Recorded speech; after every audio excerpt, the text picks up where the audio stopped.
Hi everyone, just figured I'd share this little video with you. Some very innocent things happened, except for LB got freaked out. If you're watching, you can see BB is drinking water right now, and then she goes around the back of the tree there, and I guess it spooked LB, and see what happens. Boom, right through the plexiglass. Now I'll let you see that at 25% speed so you can see exactly what happened there. Poor LB hit that plexiglass big time, and she got scared big time.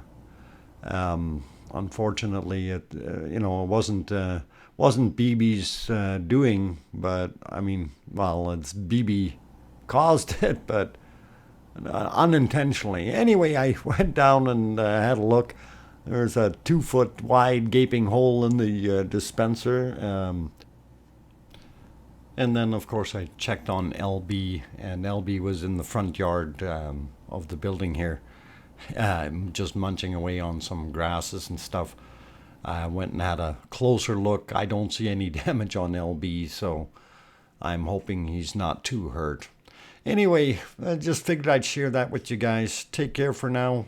Thanks for watching, and have a great day. Bye.